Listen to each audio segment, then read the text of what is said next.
Imagine you work at an Amazon warehouse, not one of the gleaming robot facilities from the commercials, one of the old ones they're quietly shutting down to cut costs. Your manager just told you the facility closes in 60 days. Your job, along with 1,500 others, is moving to a consolidation center 2 hours away.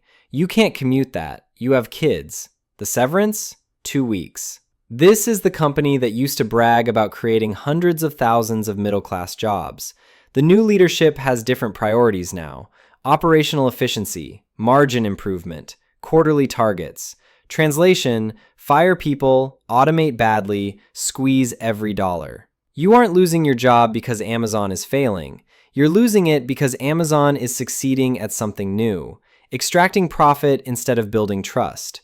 Since Jeff Bezos stepped back in 2021, Amazon transformed into a profit extraction machine, and it's eating itself alive. To understand how Amazon became the nothing works store, we need to go back to 1997. Jeff Bezos wrote his first letter to shareholders that year. It was a manifesto. He said Amazon would make decisions based on long-term market leadership, not short-term profitability. He said they would obsess over customers, not competitors. He said they would be willing to be misunderstood for years. And he meant it. Amazon lost money for 9 consecutive years, 1994 to 2003. Nearly a decade bleeding cash like a slashed artery. Investors screamed. Analysts called it a disaster. Business schools used it as a case study in irrational exuberance. But Bezos kept spending. He built distribution centers that sat half empty for years. He subsidized shipping costs that destroyed margins. He was teaching customers a habit, building trust, creating a moat. The AWS gamble was even crazier. In the early 2000s, Amazon spent billions building massive server infrastructure for its own retail operations. Then Bezos had an idea that sounded insane. What if we rent out that extra capacity to other companies? Wall Street thought he'd lost his mind. Why would a retailer become a cloud computing provider? But Bezos didn't care about the current quarter. He cared about owning the next decade. By 2021, the bet had paid off spectacularly. AWS was printing money. Amazon retail dominated e-commerce. The market cap hit $1.7 trillion. Bezos had won. And on July 5th, 2021, he stepped down as CEO. His replacement was Andy Jassy, the guy who built AWS from scratch. On paper, it looked perfect. Jassy wasn't some outside MBA hire. He'd been there since 1997. He understood Amazon's culture. He knew the playbook. But here's the thing about professional managers, even internal ones. They inherit a finished machine. Bezos built it. Jassy's job was to run it. And when you're sitting on a $1.7 trillion market cap, Wall Street has expectations. Growth, margin expansion, quarterly beats. Within months, the language started changing. Leadership presentations suddenly featured phrases like operational efficiency and margin improvement. Investor calls focused on optimizing the cost structure and improving capital allocation. Let me translate that for you. Operational efficiency means cutting corners. Margin improvement means squeezing everyone. Optimizing cost structure means firing people. This is Wall Street code for we're going to harvest this thing. Bezos used to talk about day one versus day two companies. Day one companies stay hungry, scrappy, customer obsessed. Day two companies get bureaucratic, focus on process over results, and slowly die. He warned about it constantly, said the moment Amazon stopped being a day one company, it was over. By early 2022, Amazon was deep into day two. You'll see exactly how deep in the next part. But Jassy had a problem. Wall Street doesn't care about your founder's vision. They don't care about cultural principles. They care about next quarter's earnings. And when you're running the fourth most valuable company on earth, the pressure to squeeze profit out of every corner becomes irresistible. Within 18 months of Jassy taking over, something changed. It was subtle at first. Budget reallocations, quiet reorganizations. But by mid-2022, the pattern was unmistakable. Amazon was pivoting from investment to extraction. The first major move was customer service. In 2022 and 2023, Amazon laid off more than 27,000 corporate and customer service employees. 27,000 people whose job was solving your problems when packages got lost or refunds didn't process. What replaced them? AI chatbots that don't work. Have you tried reaching a human at Amazon lately? You get stuck in a loop with a virtual assistant that doesn't understand your problem. It keeps suggesting you check the tracking page you're already staring at. Bezos used to say, "We're not competitor obsessed, we're customer obsessed." Jassie's team had a new mantra: automate everything, cut costs everywhere. The warehouse consolidation came next. Between 2022 and 2024, Amazon closed or delayed more than 40 planned fulfillment centers. They shut down expensive regional hubs and consolidated operations into massive mega centers. On paper, this looks like smart centralization. Efficiency gains, right? Wrong. Those regional centers were what made two-day Prime shipping possible. When you kill the local warehouse and force everything through a hub 300 miles away, packages don't move faster. They move slower. But the quarterly cost savings looked beautiful on the investor deck. Then came the counterfeit flood. Amazon slashed vendor verification teams to skeleton crews. Third-party sellers exploded from 2 million in 2021 to over 9.5 million by 2024. The strategy was simple: let anyone sell anything. Minimal oversight, minimal quality control, maximum fees collected. And here's the kicker. While Amazon was cutting every customer-facing cost they could find, executive compensation went vertical.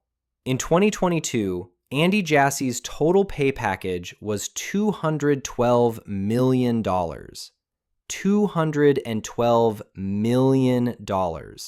Most of it stock awards tied to hitting quarterly targets. But it gets better.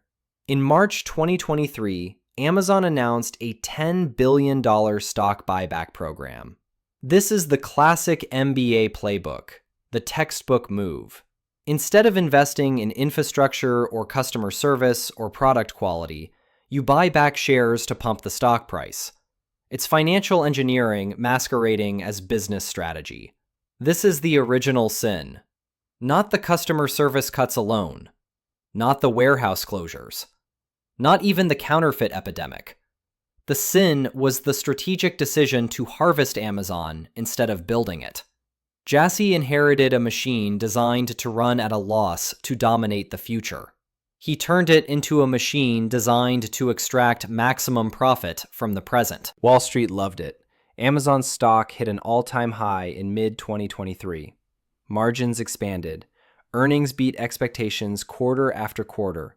Analysts upgraded their price targets. But here's what Wall Street missed. While they were cheering the margin expansion, Amazon's customers were quietly walking away. Let's talk about what it actually feels like to use Amazon in 2024. You order a product. The listing looks legitimate. 5-star reviews, Amazon's Choice Badge, Prime shipping promised. You click buy. The package arrives 4 days later. Not 2 days. 4. Maybe 5. The box has a barcode you don't recognize. You open it. Something immediately feels wrong. Cheap packaging, logo slightly off, texture different from what you expected. Congratulations, you just bought a counterfeit and Amazon took its 15% cut. This isn't rare anymore. A 2023 study by the Government Accountability Office tested products from Amazon across key categories. 40% were either counterfeit or failed basic safety standards. 40%. Beauty products with toxic chemicals, electronics that catch fire, supplements filled with God knows what. The counterfeit epidemic is just one symptom. Let's talk about Prime shipping. Remember when Prime meant guaranteed 2-day delivery? That was the promise, the whole value proposition. You paid $79 a year in 2015 for that guarantee. Now you're paying $139 a year.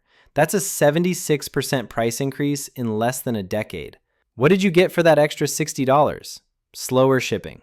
In 2019, 72% of Prime packages arrived in 2 days or less.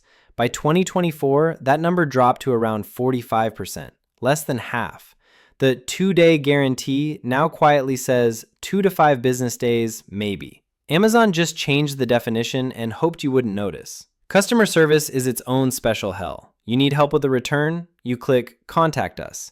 The chatbot asks you to describe your issue. You type it out. The bot suggests checking the tracking page. That's not your problem. You try again. The bot asks if you've tried restarting your device. You're buying soap, not debugging software. After 15 minutes of this digital nightmare, you find the hidden button to request a human. You wait. And wait. Average wait time for Amazon customer service went from under 5 minutes in 2020 to over 25 minutes in 2024. When you finally reach someone, they often can't help. Their systems have been gutted. They have no authority to actually solve problems. Then there's search. Type in phone charger, and the first page is 80% sponsored garbage. Cheap knockoffs that paid for placement. The actual quality product you want? Buried on page 3. Amazon's own internal metrics tell the story. Net Promoter Score, the key measure of customer satisfaction, dropped from 62 in 2020 to 39 in 2024. Customer acquisition costs increased 43% as people stopped naturally returning to the platform. Retention rates among Prime members fell for the first time in company history.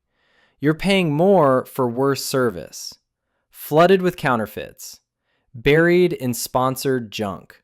This is what happens when you optimize for profit instead of customers. But the customer experience disaster is just surface rot. The real structural problem is in the infrastructure itself. Let me show you the ghost town Amazon is building. In 2023, Amazon shut down or delayed more than 40 fulfillment centers across North America.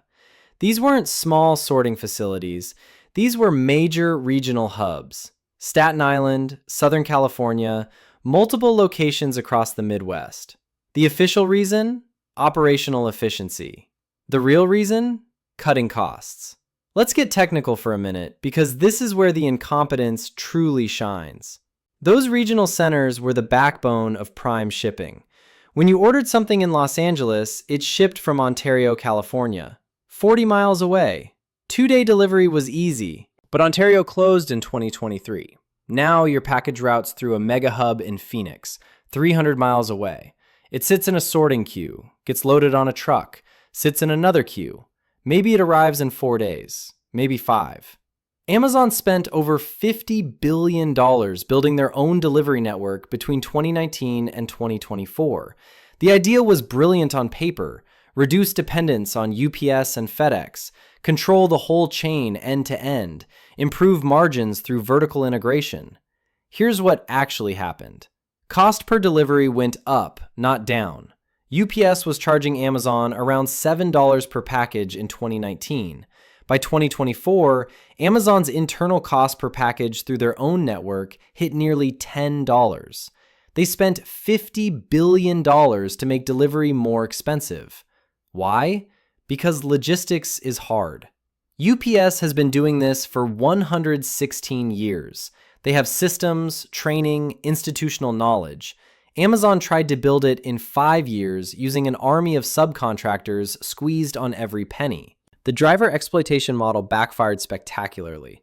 Amazon doesn't employ most drivers directly. They use delivery service partners, small contracting companies that own the vans. These DSPs are incentivized purely on speed and volume. Quality? Not measured. Accuracy? Doesn't matter. The result? Packages thrown over fences, boxes left in the rain, deliveries marked completed that never happened. Then there's the automation disaster. Amazon dumped billions into warehouse robots. The promise was faster fulfillment, lower labor costs, fewer errors. The reality? The robots can't handle product variety. A book, a hammer, and a bottle of shampoo require different handling. The systems break down constantly. Inventory gets lost in the automated maze. Internal reports leaked in 2024 showed lost or misplaced inventory increased 37% after full automation rollout.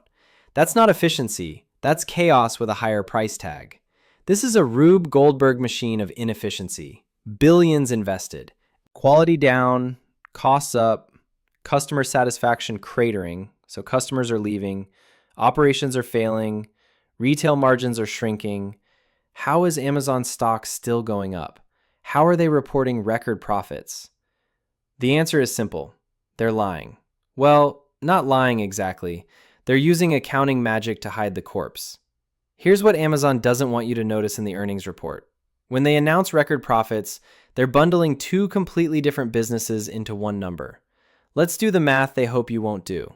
In Q3 2024, Amazon reported total revenue of $158 billion. Sounds impressive. Operating income was $17.4 billion. Also sounds impressive. Wall Street cheered. The stock ticked up. But here's the breakdown nobody talks about.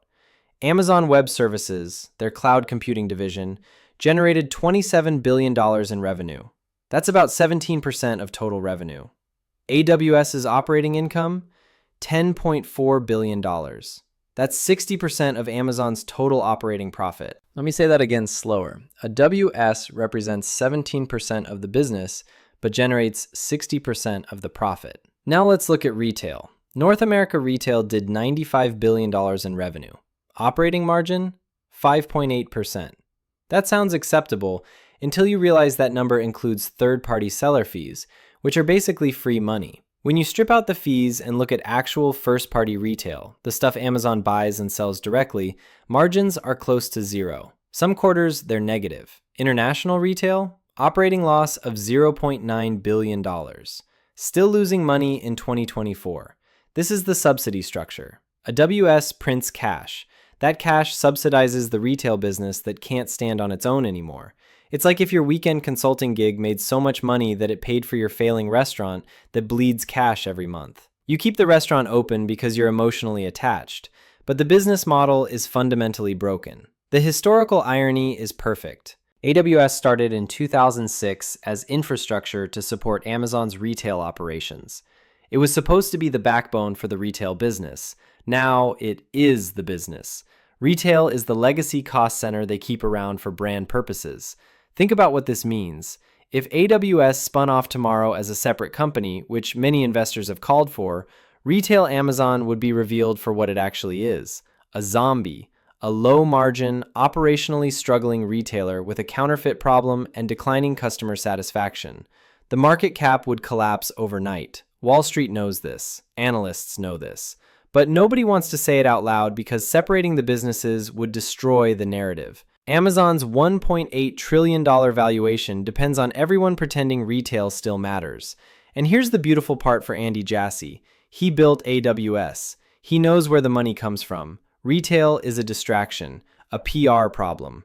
The real business is enterprise cloud services. So why wouldn't he optimize retail for cash extraction? Milk it dry, cut costs, maximize short-term profit. Because the future isn't there anyway. It's late 2024, heading into 2025. Amazon's US e-commerce market share just dropped for the first time in company history.